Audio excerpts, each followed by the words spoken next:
अरुण शर्मा जी, आज जो press conference रखी है किस मामले को लेकर है, थोड़े इस बारे में डिस्क्राइब कर दें। आज जो प्रेस कॉन्फ्रेंस रखी गई है, इसका मेन कारण है राष्ट्रीय लोकदल से आज इस्तीफा देना। मैं आज अपने पद से और राष्ट्रीय लोकदल से इस्तीफा दे रहा हूं। आप राष्ट्रीय लोकदल पार्टी में किस पद पर थे?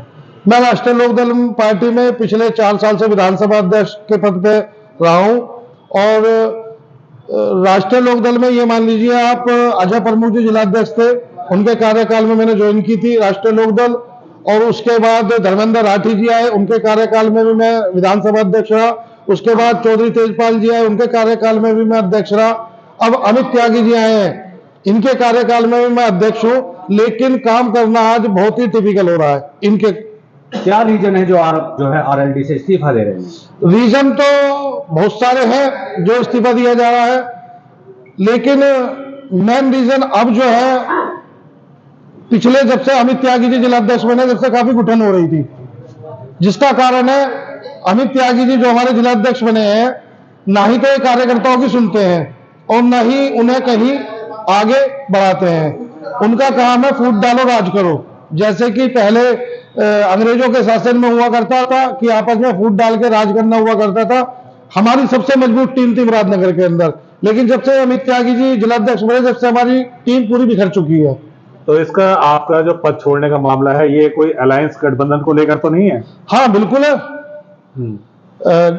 जो हमारी लड़ाई है, जो हम राजनीति कर रहे हैं उसूलों की और विचारधारा की राजनीति कर रहे हैं, और जब उसूलों के साथ समझौता करने पड़े तो ऐसी राजनीति करने का कोई फायदा नहीं।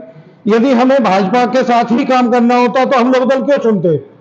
आज हम लोकदल में से जो हमने लोकदल का पल्ला पकड़ा हुआ था, वो इसलिए तो पकड़ा हुआ था क्योंकि किसानों की, गरीबों की लड़ाई लड़ रही थी, भाईचारे की लड़ाई लड़ रही थी, भाईचारा बना रही थी, इसलिए तो हम लोकदल के साथ थे। लेकिन जब आज लोकदल भी पूंजीपतियों से हाथ मिला बैठी है तो हमारा भी लोकदल में कोई स्थान नहीं है। इसमें जयंत चौधरी खुद बताते हैं, उनकी एक बाइट भी आई थी जिसमें उन्होंने डिस्क्राइब किया है कि राष्ट्रीय लोकदल का जो सिद्धांत था उसी पे ही अटल रहेगी, चाहे वो अलायंस किसी के साथ भी कर ले, किसानों की आवाज उठाती रहेगी, जिस तरह से लोगों के साथ रही है उसी तरह से काम करती रहेगी। फिर भी आप लोग इस तरह से कर रहे हैं। आप मुझे एक बात बताइए, कैसे आवाज उठा सकते हैं हम? आज हम बोलने की स्थिति में नहीं है, हमारे पास शब्द नहीं है, कैसे आवाज उठाएगी?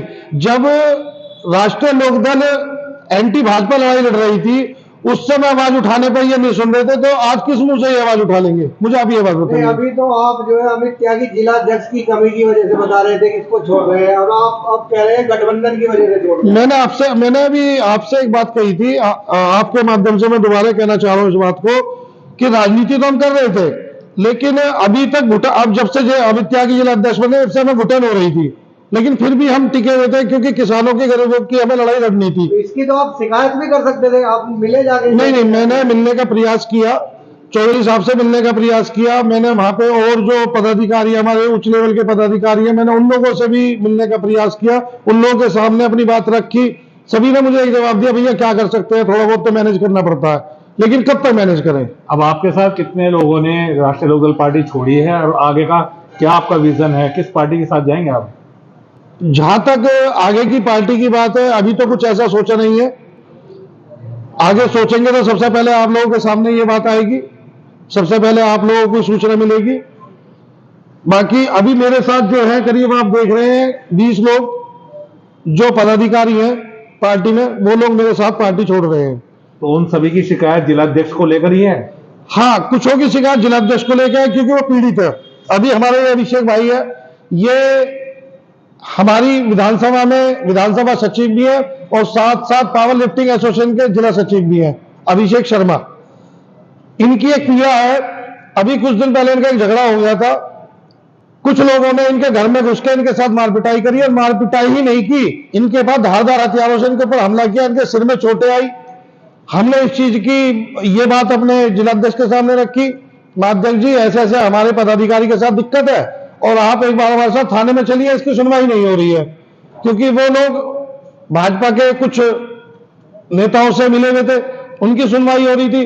तो हमारे जिला अध्यक्ष ने बिल्कुल 10 बार फोन करने के बाद भी, 10 बार बुलाने के बाद भी हमारी इस बात पर विचार नहीं किया, लाने का कष्ट नहीं किया। एक यही मामला नहीं है, इससे पहले भी 2-3 मामले हो चुके हैं कि हमने उन्हें बुलाया और वो नहीं आए। और प्लस जैसा कि मैंने आपको बताया कि वो फूट डालो करो वाली नीति पर चल रहे हैं। अब उस नीति के साथ हम उनके साथ नहीं काम कर सकते, उनके नीचे हम काम नहीं कर सकते।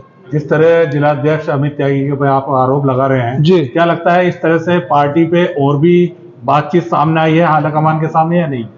नहीं, बिल्कुल आई होंगी, क्योंकि एक मैं ही पीड़ित नहीं हूं, बहुत सारे लोग पीड़ित हैं। बाकी फर्क केवल इतना है कि मैंने कहने की हिम्मत की है, उन लोगों की कहने की हिम्मत नहीं बन पा रही। हाँ, हमारे जो नेता हैं जयंत चौधरी जी, हमने उनके सामने अपनी बात कई बार रखने का प्रयास किया है और लोगों ने भी उन तक अपनी बात पहुंचाई है, लेकिन उन्हें वहां पे रोक दिया जाता है। अगर आलाकमान जिलाध्यक्ष जी को हटाकर किसी और को नियुक्त करते हैं तब आपकी वापसी होगी? नहीं जी, बिल्कुल नहीं होगी। उसका कारण, सबसे बड़ा कारण यह है कि चलो हम अपने मन को समझा रहे थे, जब इन्होंने गठबंधन कर लिया था हम जैसे तैसे अपने मन को समझा रहे थे, ठीक है, लेकिन हमारे दिल को सुकून नहीं मिला जिस दिन से चौधरी साहब ने भाजपा से गठबंधन किया। उस दिन से आप उस चीज से क्या इत्तेफाक रखते हैं जिस तरह से मोदी जी ने चौधरी चरण सिंह जी को भारत रत्न का नामित किया है? देखो, चौधरी चरण सिंह जी केवल जयंत चौधरी जी के दादा नहीं थे। चौधरी चरण सिंह हमारे जैसे बहुत सारे युवाओं के, जो गरीबों के, किसानों की लड़ाई लड़ना चाहते हैं, उनके आदर्श थे। और चौधरी चरण सिंह जी रिजर्व करते थे, भारत रत्न चौधरी चरण सिंह जी रिजर्व करते थे, क्योंकि वास्तव में सच्चाई जो है वो यह है कि चौधरी साहब को भारत रत्न अब से बहुत पहले मिल जाना चाहिए था। जिस तरह से चौधरी चरण सिंह को भारत रत्न दिया गया, क्या किसानों को अपनी तरफ मोटिव करने के लिए बीजेपी का कोई षड्यंत्र तो नहीं था? बिल्कुल था। इस समय पे यदि इतना इन्हें आ रहा था कि चौधरी चरण सिंह को, इन्हें दिखाई दे रहा था कि चौधरी चरण सिंह को भारत रत्न देना चाहिए और वो रिजर्व करते हैं, तो ये 9 साल से इनकी सरकार है, इससे पहले इन्होंने क्यों नहीं सोचा? लेकिन जब अब इन्होंने ये देखा कि किसानों की लड़ाई जो जयंत चौधरी लड़ रहे हैं, टोटल किसान और गरीब तबका जो है चौधरी साहब से जुड़ रहा है, तो इन्होंने क्या काम किया? भारत रत्न देके उन्हें बहकाने का काम किया। यानी कि 2024 में जो चुनाव आ रहे हैं, किसानों को लुभाने वाली बात को लेकर जो है भारत रत्न किसान अब पागल नहीं है, किसान इस बात को समझ रहा है और भाजपा को इस चीज का जवाब 2024 में मिलेगा। आप किस तरीके से 2024 के चुनाव के लिए कह रहे हैं जी, तो कौन सी ऐसी पार्टी है जिसके साथ आपकी विचारधारा बनेगी? किस पार्टी के? जो पार्टी किसानों की और गरीबों की, मजदूरों की लड़ाई लड़ेगी आने वाले टाइम में, जो हमें दिखाई देगा कि सबको, किसानों को और मजदूरों को लेकर चल रही है, भाईचारा को लेकर चल रही है, हम उस पार्टी का समर्थन करेंगे, बिल्कुल तहे दिल से, अपनी पूरी टीम के साथ, अपने पूरे दल के साथ।